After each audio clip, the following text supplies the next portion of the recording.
भारत का शेयर बाजार औंधे मुंह क्यों गिर रहा है? अक्टूबर 2024 से भारतीय शेयर बाजार ने $1 ट्रिलियन गंवा दिया है, जबकि चीन के बाजार को $2 ट्रिलियन का फायदा हुआ है। चीन के हैंगसेंग सूचकांक में केवल एक महीने में 16% की वृद्धि हुई है, जबकि भारत की निफ्टी में 2% से अधिक की गिरावट आई है। तो क्या भारत से विदेशी निवेशक चीन की ओर भाग रहे हैं या स्थिति कुछ और ही है? दरअसल पिछले कुछ महीनों से भारतीय शेयर बाजार जूझ रहा है। पिछले साल अक्टूबर महीने से सेंसेक्स में करीब 12% की गिरावट आई है। पिछले 6 महीनों में सेंसेक्स और निफ्टी में क्रमशः 9% और 10% की गिरावट आई है। कहा जा रहा है कि यह गिरावट इसलिए आई है कि विदेशी निवेशक बड़े पैमाने पर भारतीय शेयर बाजार से अपना पैसा निकाल रहे हैं। जो रिपोर्टें आ रही हैं, वह इस बात की पुष्टि करती हैं। सितंबर महीने में बाजार के शिखर पर पहुंचने के बाद से विदेशी संस्थागत निवेशकों यानी एफआईआई ने करीब 25 अरब डॉलर की निकासी की है। यह तब हुआ जब शेयर बाजार में उच्च मूल्यांकन और अर्थव्यवस्था के धीमा होने की चिंताएं हैं।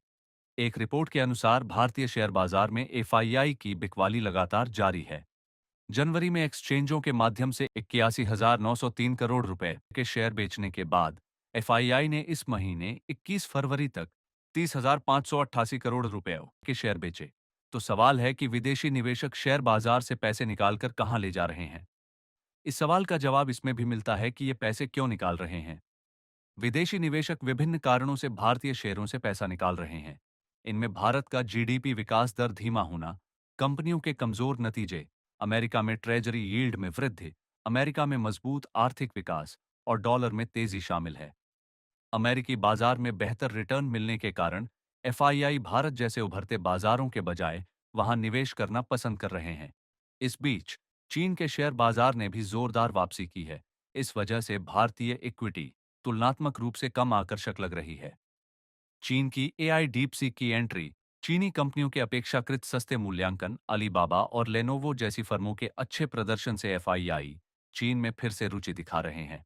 लाइवमिंट की रिपोर्ट के अनुसार जियोजित फाइनेंशियल सर्विसेज के शोध प्रमुख विनोद नायर ने कहा, सेल इंडिया बाय चीन की रणनीति से लाभ मिलता है।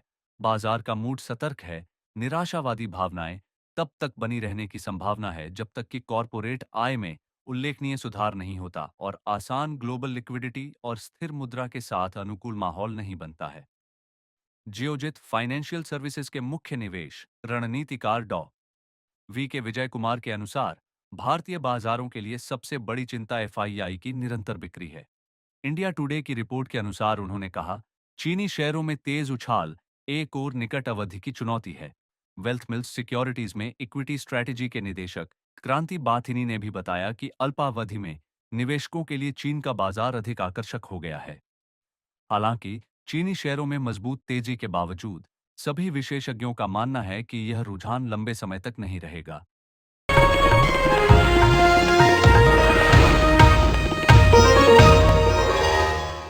Copyright disclaimer under Section 107 of the Copyright Act 1976. Allowance is made for fair use for purposes such as criticism, comment, news reporting, scholarship, and research.